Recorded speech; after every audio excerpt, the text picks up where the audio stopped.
This is a Smart Marketing Show, episode number 160, Marketing Your Online Course Amid Course Overwhelm. This episode is brought to you by ServerPress, Maker's Desktop Server. They make local WordPress development easy. Check them out at serverpress.com. And Cloudways Web Hosting. Check them out at cloudways.com.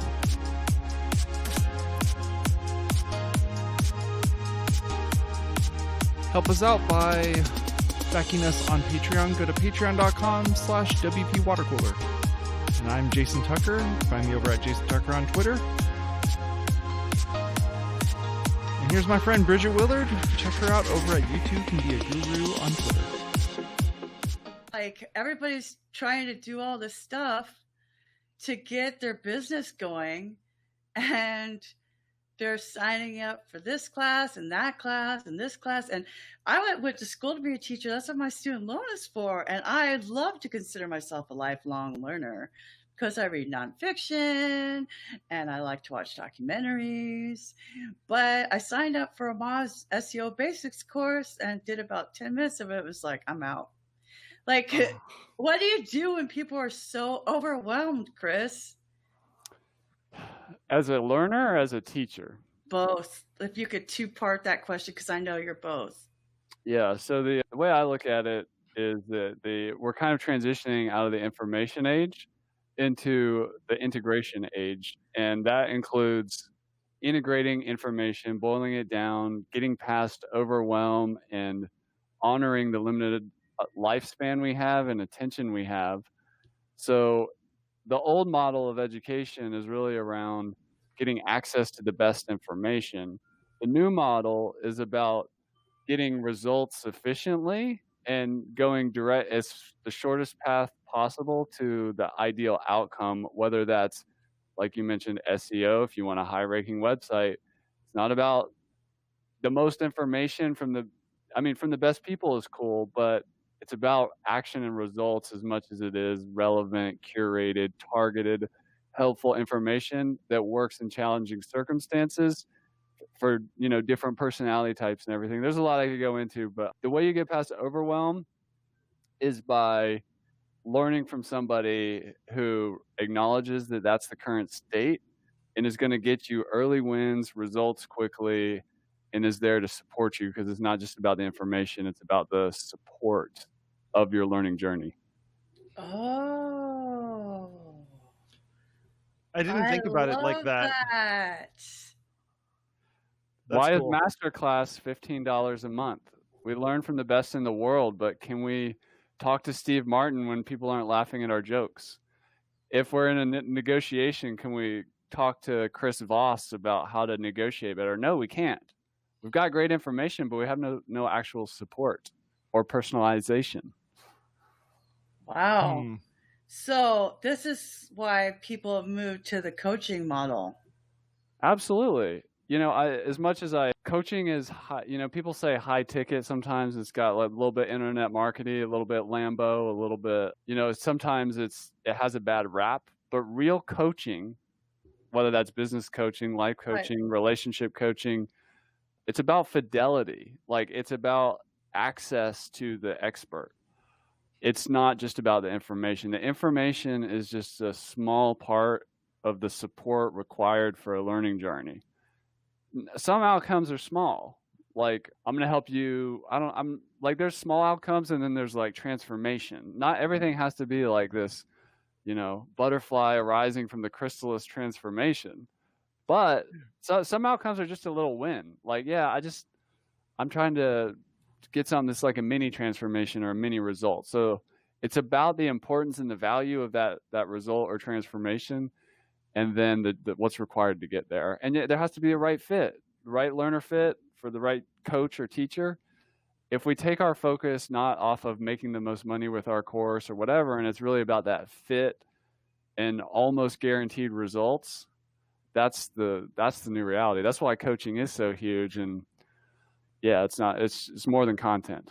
Oh man, I have so much in my head right now. I'm telling you. So here's the thing though, Jason, that I'm super concise. I'm like, do 1, 2, 3, 4, 10, and then just get to work. Like, just start doing it. Right. And so Mel Robbins has made millions of dollars by saying, just count down 1, 2, 3. Okay, now I'm going to the gym. And there's something about it that works in your brain. And there's people that have all these courses on how to prepare your content and pages and pages and pages and pages. And my ebook is 8 pages. And I'm like, look, I don't sell fluff. Here's what you need to do. Go do it. Stop wasting your time reading something. Start working.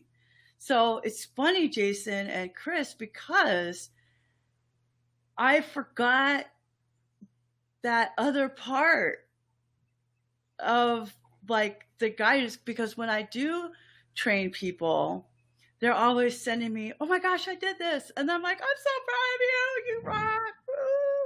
Woo! Because that's my natural personality. But I didn't think of it as far as the marketing. Okay. Isn't that dumb? That's funny. Whoa. We got a bunch of people. We got a bunch of people in the chat saying good stuff. I just wanted to throw these up on the screen so they know that we're actually looking here. So there you go. Adam Silver's watching us twice. I don't know how that works, but good job on you, Adam. So the Overwhelm part, I recently went through and did a course of doing a G Suite admin. I needed to go through and get all the G Suite admin stuff, which is, Google's back end of being able to run your domain through it, make sure all your emails working correctly, your Google Drive, the shared drives, all those things, and provisioning and setting up, different devices and hardware and all sorts of things like that. And it tells me, it's you're going to have about 8 months to go through this thing. And I was using a system called Corsair. And I was like, okay, well, 8 months to go through this. And so I started going through it, and I'm starting to realize that I'd say about 75% of it I already knew. And I was just blasting through it. It's okay, listen to the guy talk. Okay, I don't have to go through any of the workshop stuff. I'm just going to get this thing knocked out. But is that the right approach to it? If you're overwhelmed, if you feel that you're overwhelmed to do this, is that the right approach to try to blast through this thing and then come to find out you really didn't learn anything? Or what, Chris? How should people be approaching this being overwhelmed of having all these different courses being thrown at them? Well, there's leadership on both sides. There's the instructor and then there's the learner. What's the result you're trying to get by doing a G Suite admin course? Besides understanding, what's the result you're going for? I'm just asking. For me, it's for my job. Yeah. It wasn't a requirement, but it was one of those things that I can say, look, I have a certification behind this, or I have some type of certificate, or I have this now shows up on my LinkedIn. Leave me alone. Yeah. that sort of thing. So, but I see where you're going with that. It's if that's my result, then you're just trying to get to that finish line as fast as possible, and that's it. Yeah. And there's also to reduce the overwhelm in that situation, if the creator of that course were to do some personalization, in lesson 1, and be which are you struggling with? And if you already have I got email, I've got Google Docs, but I'm not that good with Google Sheets or whatever, then it becomes a recommendation engine. The mistake that people make is it's about course completion rates, right? 100%. Jason doesn't need 100% completion of that course because he's already got 80% in the bag. He needs a 20% he's missing. And that requires personalization. Some of the best coaches I know, you go inside of their program and they have it's like a honey hole of just shiny object syndrome. Okay. But the best coaches, what they're going to do is I want you to ignore it. Ignore the stockpile. Let's jump on a call. Let's have a strategic growth session and find out what your biggest challenges and your biggest opportunities are. And then when we get into that, I'm only going to recommend a few trainings out of this vault that are the most relevant for you, that are going to get you to the result or in the direction of your result the fastest.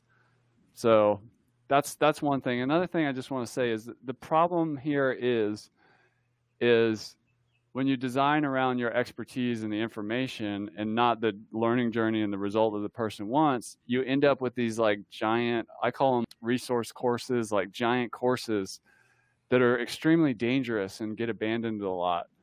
unless you can still, I'm not saying they're bad, but if you introduce that kind of like consulting on the front end of it to like personalize the path through, that can help resolve that issue. But there's also the issue of what's called spiral learning. I learned this from an instructional designer. This is where like if I'm like a guru and I'm just going to dump everything I know about Google Apps and I'm just building this giant course because it's about me and my knowledge and emptying my brain, that's very different from, all right, I'm going to get somebody in here and first we're going to learn how to ride the bike with training wheels on a tricycle. And then we're going to, we keep going around and this is how you be safe in the driveway. This is how you be safe in your neighborhood. This is how you be safe, like getting out onto the bigger roads. So you keep going around. The mistake we make is that we think like it's a pie and we're going to just do everything under the sun in this piece. And then we're going to just abandon that, go to this piece. What we're missing is it's not all working together and you're doing the spiral around it as knowledge, like Bridgette's talking about SEO. If we're going to talk about SEO, that's a perfect example of a category where let's do the little loop first and then do it again and do it again. And on the front end of that, if there was some kind of, it can be automated. It doesn't have to be a consulting call. Like a test out of it. Yeah, like where maybe you don't need to start at the center of the spiral because you already know a lot about SEO and marketing. But maybe you should start like over here, like 30, 40, 50% of the way through. So, yeah. I would love to be able to test out. That would have saved me so much money in my college career. Yeah. But when you don't know the stuff, that's when like for instance, we got a comment here talking about practical environment learning and saying that, going to learn something, it's easier to do it in production or in a production like environment than to try to learn it where they're just explaining it to you. Like for me, especially with that course that I was doing, the part that was the toughest was the fact that if you're trying to be someone who was trying to blast through it, is that there were labs and the labs were smart in that it was testing to make sure you actually completed the pieces within the lab. So for that, it's like, okay, well, you're being forced to actually learn this stuff. And it was good because it was reinforcement. It wasn't something where they're just throwing it at you and going like, okay, here you go. Yeah. So I totally agree with him. With him, it's like, yeah, I want to have that practical environment, and I think that's where you're talking about. If you can figure out if those people need that environment to kind of customize it, to their liking. Chris, what about the people that are building courses? How are you, instructing them to not, especially in this time in this day and age right now? It's like, how do you tell them to like, don't overwhelm their people? Like, don't like, here's 5 courses, you need to do all of them. Like, how do you get them to not be so overwhelming their own customer base? Well, if you're a do-it-yourself course creator, or I think this answer is also important if you're a WordPress freelancer or agency owner and you're helping advise your client, because the client's going to come and they've been sold an idea about like a membership site and all this vault and content forever kind of thing. Like, it's a very important thing to look at. And what it is there's a great book by Donald Miller, Story Brand. It's a book about where you put your customer, not you, at the center of your business, and you be a guide, not the guru. And if we're a guide, so it's a great just general marketing book around that principle. But for course creators specifically, or if you're advising a course creator or somebody who wants to build a membership site, we want to help in the same way as a freelancer or agency owner. We're guiding our client. They're the hero, not us. We need to make them successful. We need to make them not overwhelmed. We need to set them up for success in terms of getting us the content and not just complain about content delivery delays. How do we get around the spiral one time to be like, all right, I just need your bio and your portrait for your about page. Like, and train the content delivery before we get into like, hey, here's a site map of 100 content pieces I need that in 2 weeks or whatever. So, I'm going off a little bit of tangent there, but it has to do with beginning with the end in mind. And that's really like designing around the learning journey, designing around the result, doing the work up front for customer avatar, learner avatar. Who's this for? Is this for beginners, intermediate, advanced, or all levels? I mean, we can do that, but let's have an honest conversation around that. And if you prioritize designing around the perfect learning journey for the ideal customer profile or learner profile, that's more important than like brain dumping your 30 years of career experience in X field into like membership site. And you optimize for the learning journey, not you being a guru with the definitive one-stop shop or whatever. And that's very actually the opposite of overwhelming. It's actually quite relaxing, because then we think of things like, well, oh, I might actually bring in this other expert on this topic into my platform, into my membership to help at this stage for this learner. They're actually a little better than me at this because they focused on that piece, whatever it is, Facebook advertising, whatever the topic is. And that's relaxing. It's less overwhelming. Like, I'm going to bring in the best in the world to teach this part and what's in it for them. Like, they get exposure to this audience, whatever. And so it's about the learner. It's not about the guru. It's like Yoda, be Yoda, not Luke Skywalker, right? We're doing that with our clients, and our clients can do that with their learner. Yeah, I mean, that's the way you teach. That's like, you know, that. Well, like Bridgette, you and I, you're one of my favorite guests because you say all these things I know, but I haven't thought about for years because you can't see a label inside the bottle. Like we're all guilty as experts. Yeah, and I'm like, I'm not taking it personally just because, but that is why my handle is you too can be a guru. Anybody can learn this. It's not that hard because you have all the social skills which have nothing to do with the technology, right? Yeah. So if I'm understanding you correctly, kind of in one sentence, without like all the anthropology morphizing or whatever. Yeah. I mean, I'm into this. I'm totally like, oh my God, I'm changing things on my business today. Okay, so here's the thing. In order to reduce overwhelm, you need, as a course creator, to be accessible during the learning journey. Mm-hmm. Hand-holding. Yeah. It works. Yeah. In teaching, we call it guided practice. So you teach them something, and then you sit next to them, and you have them do it, and you're like, okay, well, I'm just going to watch you do it. And then let's go one step in the spiral. The easiest way to do that, add a weekly office hour call that you don't have to prepare for, and they just show up with questions. Yeah. Yeah. I can see that being... It's a group format, so it can scale. Like if you have a lot of people that follow you or in the program, it's still just 1 hour on your calendar. Yeah. Yeah, you have the burden of teaching the teachers over at Lifter LMS and having those weekly calls where you can get those folks in there to discuss this stuff with them. I can totally see how that is super beneficial to them.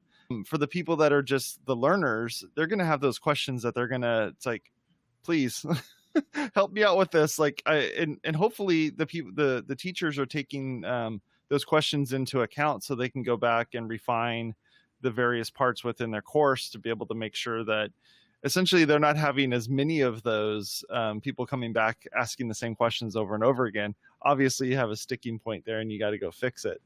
So yeah, I like that. I like that's what you guys do over there and how it's like, hey, come on in, let's discuss this. Let's go through and talk about this. Yeah, and that's just to be clear, what that is Lifter LMS. I have a software company, but I practice what I preach. I put the expert or the WordPress professional that's building the site for the expert at the center of my business. Do they need a WordPress LMS? Yes. Do they also need like technical support? Yes. That's most of what software companies do. Do they need strategy support? Do they need community? Do they need templates? Do they need access to other ideas and experts like through our webinar series?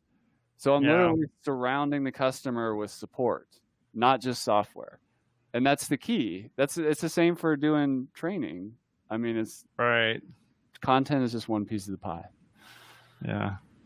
Yeah, because you have to execute. If you're not executing, why are you learning? And this is something I find all the time. when I'm consulting, because social media, when I'm consulting, it's like half, maybe a third learning, a third psychology, and a third like, well, put your tennis shoes on and go walk. So, I mean, that's how do you, I mean, I know what I do, but how do you recommend people, course creators, how do you recommend course creators help their learners overcome fear of doing? Yeah. Well, first is to design a program that combines three things: learn, do, teach. That's what makes learning happen, is we learn something. I learned something from you, Bridgette, about social media. Then I do it, and you actually have an assignment in your course, like go create a list. And then when I come to the point where it makes sense for me to teach that strategy to somebody else, I've really locked in that skill or that learning thing.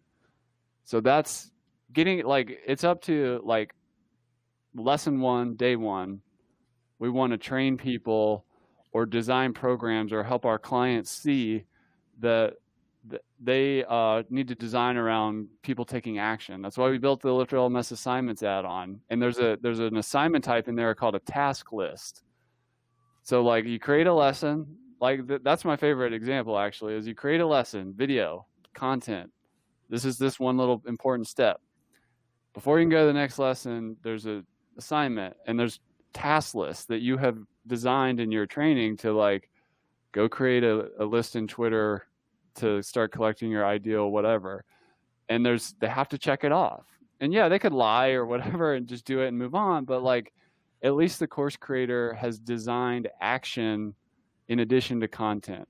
And then the next layer is to design support and community and things like that to even further support the process.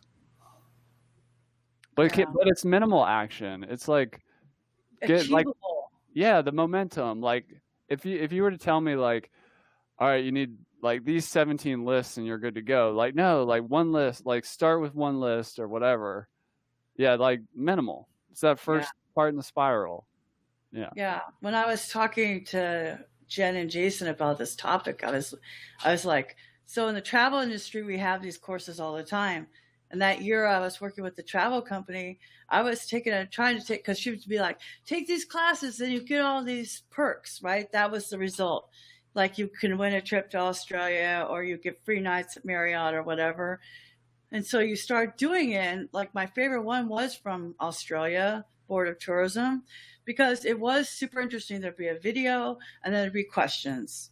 What is this? What is this? What is this? And so because it was like a minute or two questions, text, questions, you felt like you were flying through it. It felt like it was fast instead of wah, wah, wah, wah. It's not passive. All right. It's active. Yeah. So I think that they did what you were saying, is like they were chunking it up. They were making it more like hors d'oeuvres and less like a 5-course meal. Yeah. And then ideally you get an early win too. Like what's an example of a marketing win? Like, I don't know, like getting some followers or getting a lead of some kind, or some opt-ins for something. Like as much as you can front load some early small wins is like super important, because then that brings motivation, which helps people have the desire to keep going. Mm-hmm. So in delivering happiness, which actually ironically made me cry and why I changed my career from construction, Tony Hsieh, the CEO of Zappos, was talking about how they decided to build this culture at their company. And they have programs inside of the company in order for people to be promoted to a product buyer, for example, is what he talked about. And it used to be that it was an 18th month program. And then after the 18 months, they get a raise and they get this promotion. But people weren't finishing the program. So he chunked it up. I think it was 3 months intervals. And it was like progress payments in construction, but at every interval, you got that percentage of the raise. Yeah. So it Right. motivated you to keep going because it didn't feel like it was so far away. Yeah. So some of that could be, involved like mini certificates. Like maybe Australia could have broken it up more. Like, and now you're eligible to blah blah get a koala plush toy or some shit like that. Right. Yeah. Instead of having to do this whole thing before you can maybe win a week. I don't care. You can't go to Australia for a week. You got to be there for 3 to 5 weeks. It's a continent. Yeah. Anyway. So how do you market this? Like, how do you take the idea that this course is not going to be super hard. This course is not going to make it so that you're not going to finish. Like, is it showing success rates, or is it showing, proof of completion, or is it like, what is it? How do you get those folks to, those learners or potential learners to be interested in it? Well, this would probably be if I only had like 1 minute to tell somebody the secret to marketing, it's right here, which is the fundamental thing that somebody who is exposed to your offer is asking themselves inside their head is, will it work for me? When they first hit your website, they have 5 seconds like, is this for me? Like, is this for me? And then they read the headline. And then the important part here is it's the result that people want. And if you can be crystal clear about the result that people want, that's why I was asking you, like, well, why do you need this Google training?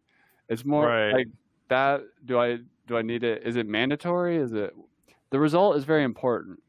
So easy sells, but people do hard things too. Right. If the result is like super important to them, and maybe some things is no easy way or whatever. Like if I'm going to take a course on or if I'm going to join a program that's going to help me do an expedition to the South Pole, I know it's going to be hard. But if I want that result, I'll do it. So I'm sorry, that just made me think of this kind of meme of the motivation, and it had that mountain everybody hikes. That I keep saying Kilimanjaro in my head. Everest, yeah. And it said Mount Everest is full of skeletons of people who are motivated. Yeah. I mean, there's risk too. But it needs to be not a suicide goal. So like we knew about that in construction. We'd be like, okay, well, we want to be a low bidder, but we don't want to be a suicide bidder, because then you lose money. And it's race to the bottom.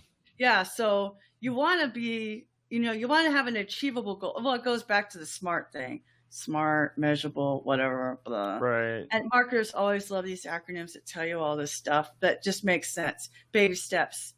I'm sailing, Like, so, but you can't do the baby step if you don't understand the learner. And I love this because it just brings me back to that science course I had to take for teachers, which was so dumb because they didn't teach you how to teach yet. But I said, oh my gosh, this is so easy. Why can't I test out of this? Like I took AP chemistry when I had the flu and passed. This is stupid. Right. And so it goes, oh, Bridgette, you're going to have a really hard time teaching math and science. And I go, why? That's what I'm good at. That's why. Yeah. Because this is what he said to me. You won't get why they don't get it. That's the guide. Sure enough, the next year in student teaching, I had 2nd grade remedial math group where you had to teach time to people who see clocks as numbers, not as a circle, which is a pie. Okay? This is a big difference. Right? And I mean, this is 20 years ago now, but still, so I racked my brain. I was so frustrated until I said, okay, multiple intelligences. Some people like to learn by moving and doing, and kinetic. They want to touch stuff. So guess what? We became the clock. I got cardboard sticks. Everybody had a sign. One stick was small, one stick was long. Those two people sat in the middle. Everybody else sat around, and they had to say it. So if I was the 12 and somebody else was the 2, and the little hand pointed at 2, the person said 2, and then I had to say o'clock. Right. And then they got it. But the thing is that we do make courses on things we're good at, but because we're good at them, we're blind. Yeah. Yeah. Gosh, this is memory lane over here. I just feel so dumb right now. Well, in the I'll bring something in the chat that might be able to help us a little bit. So a lot of people are doing training just to make their LinkedIn profiles look good, which is one of the things that I was talking about. Waste of effort in most cases. That should be the motivation. You need to start with a tangible benefit. The tangible benefit for me was the fact that I wanted to get to the harder part, the next level in. It's like, prerequisites, fine. Okay, here's this prerequisite. I got this done. Okay, I know how to use, Google Sheets now. Cool. But now I need to do this next piece. I need to know how to do, Google Apps Script so I can actually start writing applications in Google Sheets and that sort of thing. There's that levels that you have to go through in order to get there. When you're marketing a course like these, how would you show somebody like, okay, you got to go through this stuff so we at least know what so that way we're not having to go back and explain to you, this is Google Sheets, here's how you do this, or here's how to edit a blog post, or here's how to, it's like get them through all the easy stuff to get them to the hard stuff. How do you approach that when you're kind of setting up your courses so that people understand, I want you to know this stuff before you can actually get to this next level up? Well, at first, like the guide metaphor comes into play here in that it's good to have a map. And so if people know the process you're following, like the framework, in courses, some people call it modules or sections. Like, all right, module 1 or section 1, we're going to get the fundamentals. Module 2, we're going to do this we're going to get this milestone. Like you reverse engineer from the result, the milestones. Right. That are like the wins along the way or the core competencies, and then the lessons underneath those are doing whatever it takes to get to that milestone. Games do this. Yeah, they do. Gaming is, and here's what something that's exploding in the marketing world right now. Game did that. Literally with the map.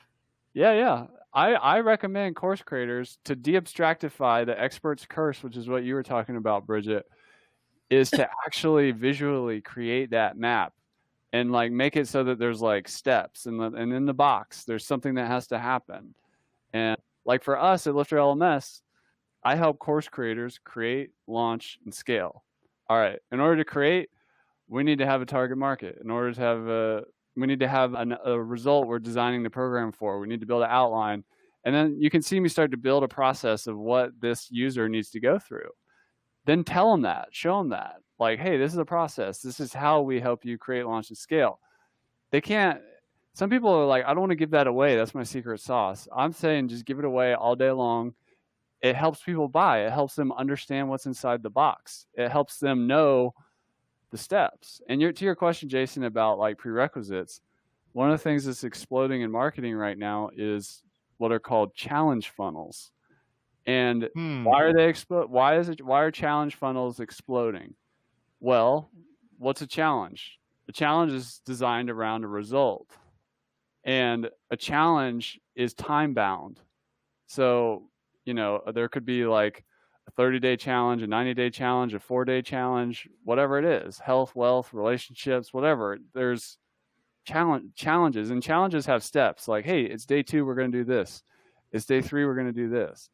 And there's different types of challenges, but something that challenges have, and you can use a course structure to build a challenge. If you want to build, I'd recommend go get an LMS tool and don't think of a course as just a course. Course can be lots of things. It could be a challenge. You can use the same vehicle to build a challenge funnel.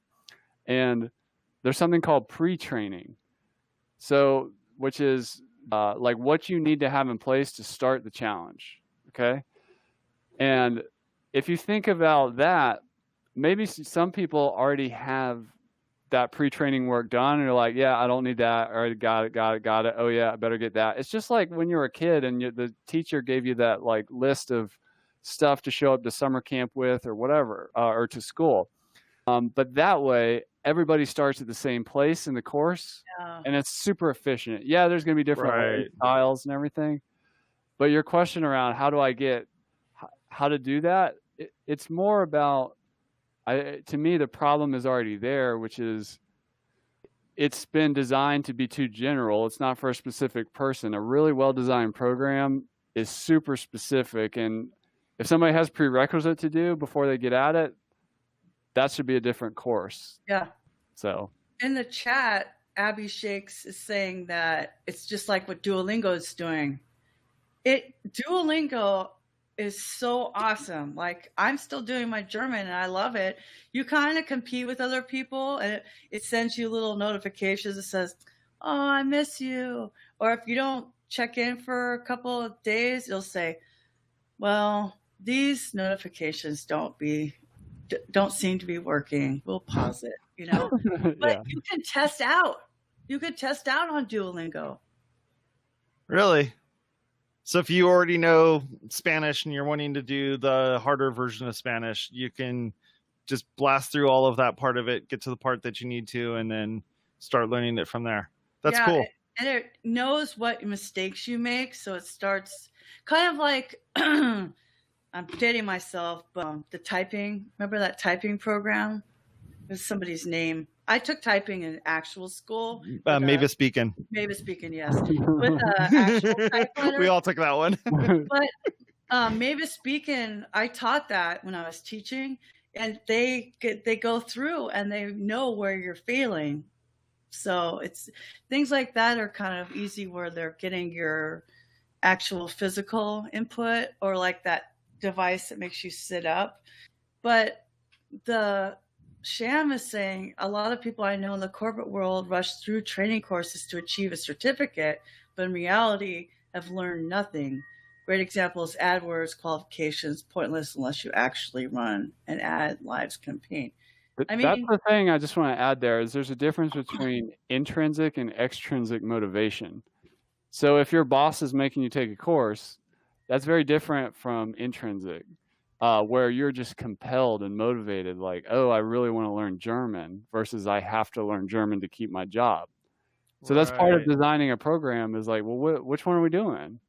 Mm-hmm. And ideally, even if it's a required thing, you should still design motivation into it so that you can transition it over to something they actually are motivated to do, and not just, they're just going to, like, any possibility to fake it and get through it as fast as possible is not ideal. Like, they want to do the work and do the learning and apply it. Well, apparently Shama didn't work. I totally get it. Oh my gosh, this is wow, so much good information. So basically, to market it, you have to use your unique selling position and say what it's in for them, which is stuff we should already know as people who build websites, but we forget all the time. Wow. Okay. We could talk about streaks for a minute. Some way of that whole carrot and stick type of thing. The stick being you have to reset your streak down to 0, and that carrot is that it feels really good to keep that motivation going, right, Chris? I mean, you got that sort of thing happening. That's gamification. Yeah, it's motivating. It's motivating when done well, and you know, there's all these like psychological triggers that you can design in, and of course you want to do it ethically, make it ethically addicting. Right. It goes back to the fundamentals of, like, as a marketer, as an instructional designer, as a teacher, if you really believe in the result that you deliver, and you know who your ideal person is, of course, make it addicting. Help them get the result faster and stick with the program. It's totally do it. It's a good thing. Yeah. When I train people on Twitter, they love DMing me their stats. Yeah. I'm like, because it's going to change, man. And they're like, I don't think it will. I go, okay, I double dog dare you. I double dog dare you to do it my way for 2 weeks. Yeah. And then I'm like, I triple dog dare you. Christmas story. Accountability. That's accountability, what you're talking about there, which is something that's important as well. And that's one thing a coach does, is they hold you accountable. Like, humans are learning machines. And when you add that social dynamic and like the mentor dynamic, and you add accountability, I mean, we're literally designed for that. It's just part of our psychology, and that's the social learning components, which is another aspect. But people, what I want to say, which I've found in my time in this industry, is that the social stuff, that whole thing where people say they come for the content, they stay for the community or the coaching or whatever, the community and the coaching are very important. And yeah, it might help you sell a little bit, but most of the appreciation of that comes after they have tried it out inside your program. So that's where you kind of sell them what they want, but you give them what they need. There's a disconnect, like what a learner wants and what a coach or a mentor knows. You have to speak their language and what they think they want. Yeah. In the chat, Beth asks, are certificates a motivator? And should they be a motivator, or is there other things that you can do? I love this question. Yeah, certificates can definitely be a motivator. It goes back to like, is it something I want or is it something I have to do? So there's that kind of variable there. The other thing is, I'm a big fan of making up fake certificates. And what I mean by that is course creators, teachers, entrepreneurs are insanely creative people. So if you're a course creator or you have one as a client who's just like a brilliant person in some kind of niche that's like best in the world stuff, they can create, like, they can just invent stuff. Like if I was going to do, like, if go watch the other episode we did with Bridgette and Jason about my background, but I'm kind of like I live on an organic farm, homeschool my kids. We grow a lot of our own food. We're very self-reliant. If I was going to create a like Selfreliance certification, live off the land, digital like entrepreneur certificate, there's a certain type of person. Like, so certificates are more to show somebody else that you've done something. So, but if I was going to do it, like, let's say, it's where my brain goes to, this isn't the best example, but if I was like, I would invent that certificate and I would actually, like, I could see somebody actually using that to find a values match in a relationship, like in a dating example. But if Chris was teaching like a marketing course, that might help somebody get a job. Like if another WordPress product company, you're like, oh, I took, Chris Badgett's WordPress product marketing course. I'm certified. I invented that out of thin air, like Chris Badgett's certificate. But like some other WordPress product company, they're like, oh, well, he's learned from somebody that I know of that person. It's the same thing as having the Harvard certificate on the wall. Right. It's just more modern, where learning is more distributed. It's not just like siloed in the Ivy Tower. And less expensive. Right. Significantly less expensive. So we only have a few minutes left before the tool or tip of the week. But I'm wondering, like, if you have a tip. Okay, so this person has to take this class. It's not intrinsic. Mm-hmm. The instructor has not created access to support and community. Yeah. They're still overwhelmed. How do we help that person overcome that? The learner or the teacher? The learner. I mean, you can't like wish it away. Like the leader, like the instructor or the person who's choosing the program that they go through, like this is where quality matters. Like there's not much you can do to just make something that sucks like work besides choose something else or redesign it with a different mindset. So right.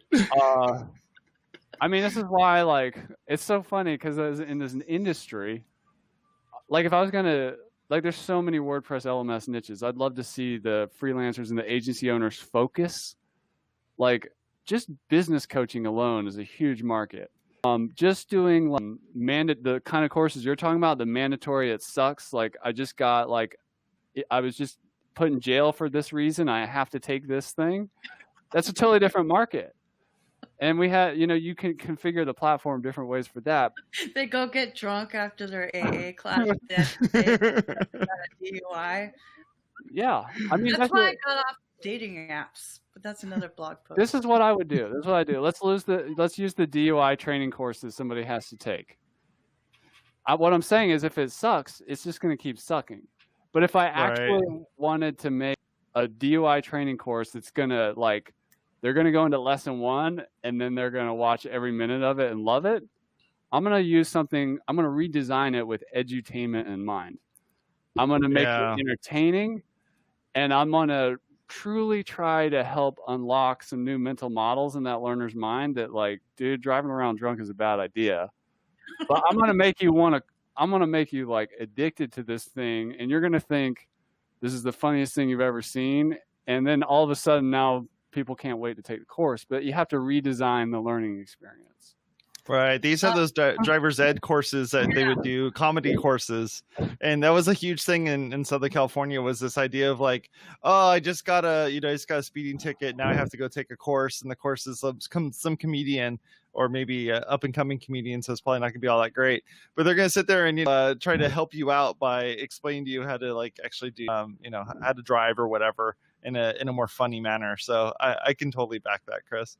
So before we do our tip, Sham says, could I get a certificate to get out of bed? And in all seriousness, I started making my bed as soon as I get up.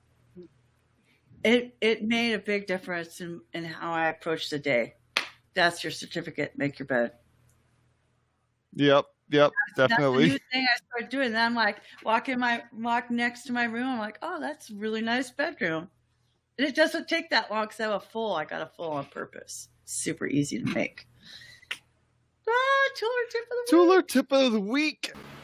Whether it's an existing website or a project on your drawing board, Cloudways offers a hosting environment with all the features you need to succeed online. Cloudways extends your in-house team, takes care of all the server management issues, and lets you focus on building amazing websites for your online business. Start a 3-day free trial at cloudways.com. That's cloudways.com. Everyone, I do want to let you know that with our Tooler Tip of the Week, I've had people ask us about our Tooler Tip of the Week, and they ask us, like, is the ad before the Tooler Tip of the Week the only ad that's happening in this? Or is it the thing that you guys are talking about, the ads? And I want to let you know right here and right now, the stuff that we share on our Tooler Tip of the Week are things that we ourselves are actually using, and we found these ourselves, and we're actually putting them out there. I had people, they're like, oh, so you're getting paid to, like, talk about some application or something? I was like, no. It's not how this works. 100 errors. Yeah. I've used Cloudways for hosting, and also I use all these products that we're talking about today. So product, services, books, whatever it is that we're talking about. So I just wanted to preface that, just so you knew what was going on there, and just so everyone, familiar that we're not sitting here. The FCC? Yeah, we're not pitching some more. So who wants to go first? Chris, Bridgette? I'll go. Who wants to talk? I made a tool. Okay. You made a tool? Oh, yeah. I'm always making tools. So here's the thing. Y'all aren't charging enough. I don't know how to say this any other way.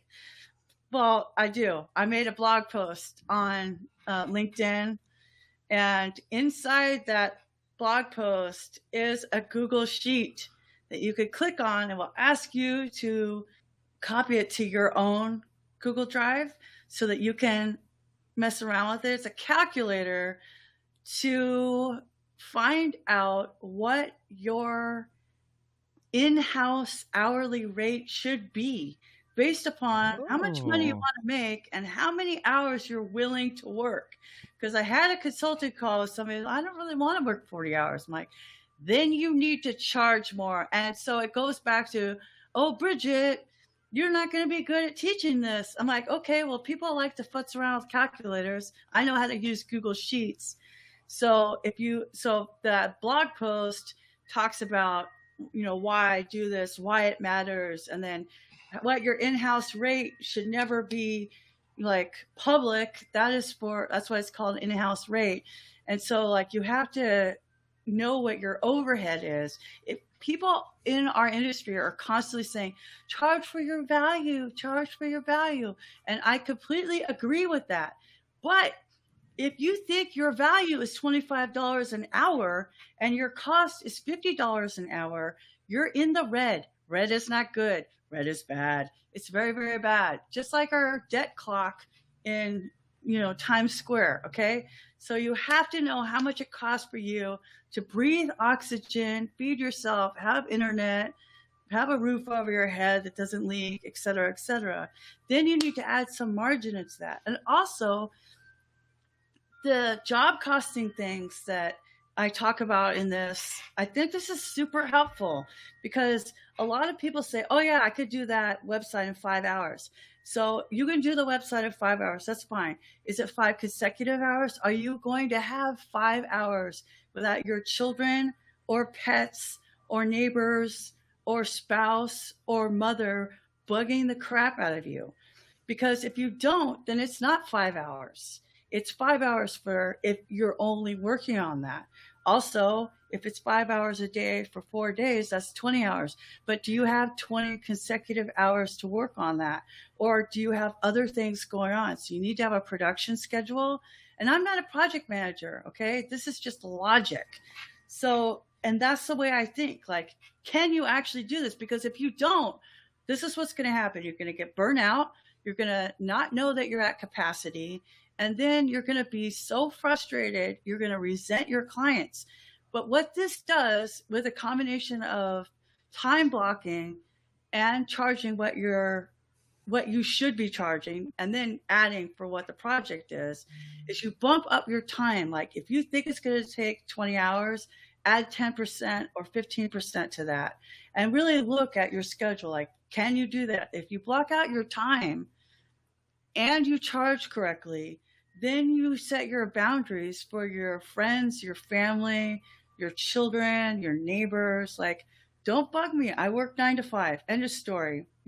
Like unless there's some weird thing going on, I work 9 to 5. This is what I'm doing. And no, I can't do it. And so you have to block it out. Like if you let people schedule calls with you, then you have to know that you're going to be maybe interrupted, So I learned this from my late husband. He used to say it. It used to bother me, but it's really true.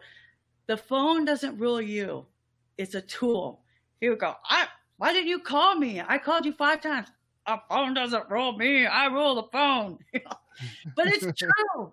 And he was right about that. So anyway, that's a screenshot of the actual calculator. But go in there if you only want to work 20 hours.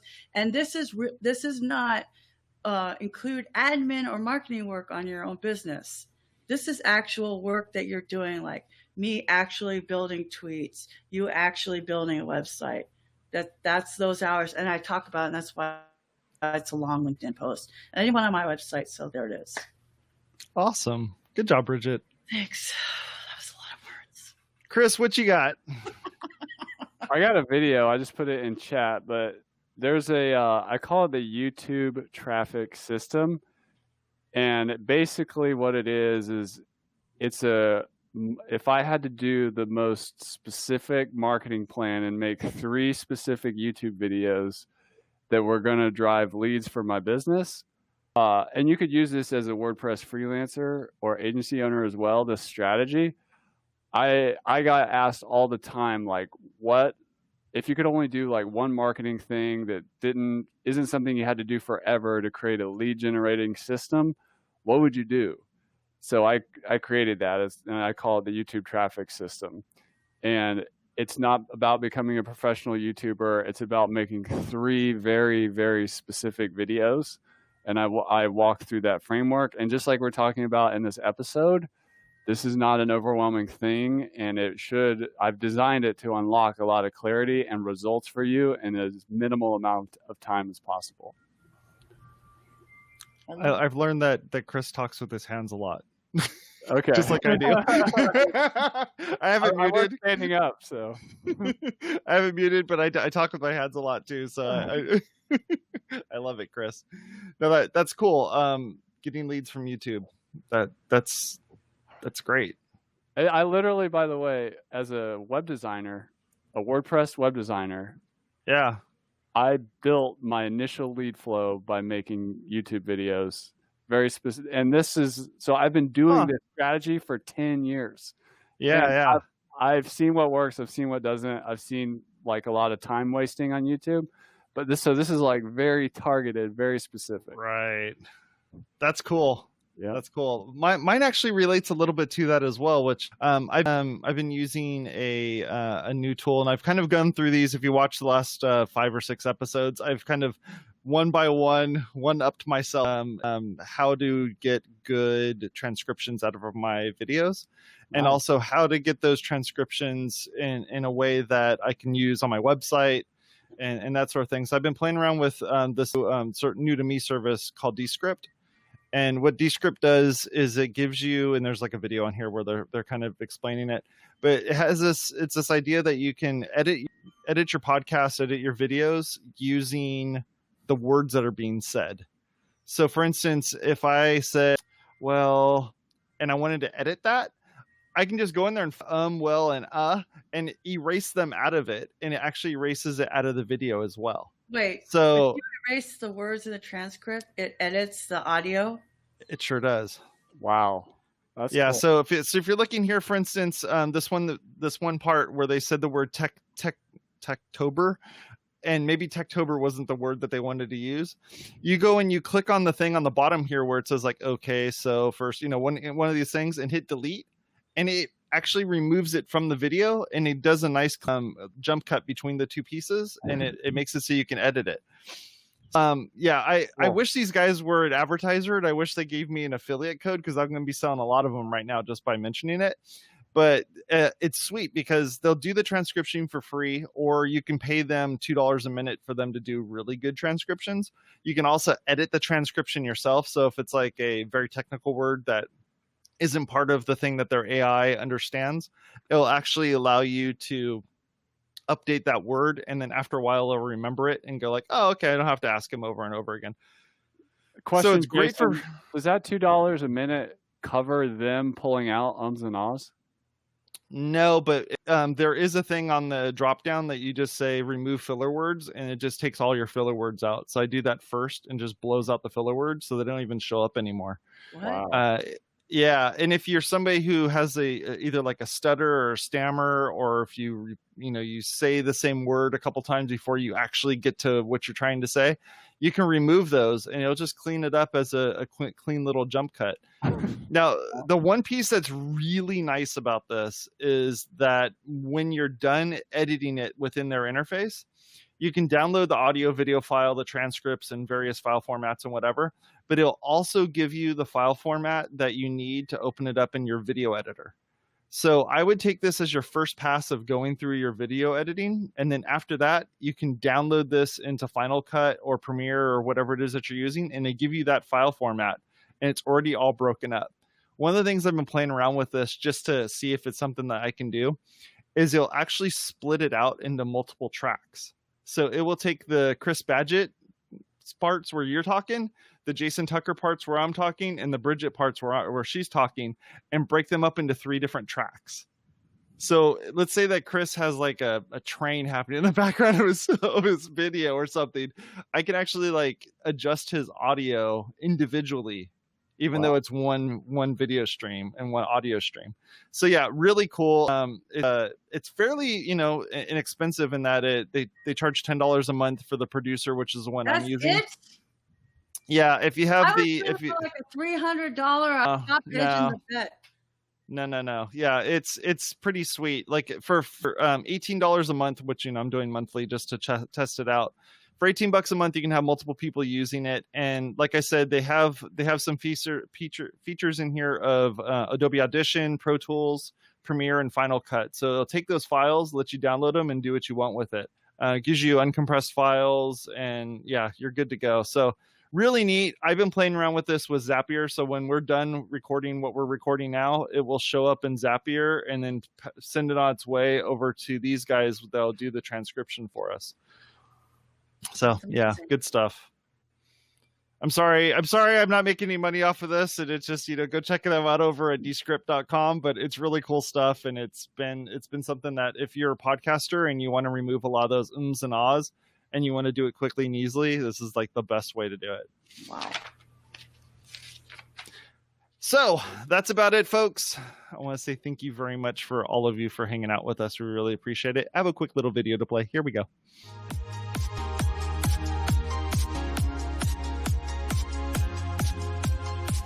Check us out over on Patreon. Go to patreon.com/WPwatercooler and subscribe to our content and click that little bell if you enjoy this stuff. We're going to make sure that we can send that over to you. And also, if you like, you can go and subscribe to us as a podcast. Go check us out on all the different podcasting networks.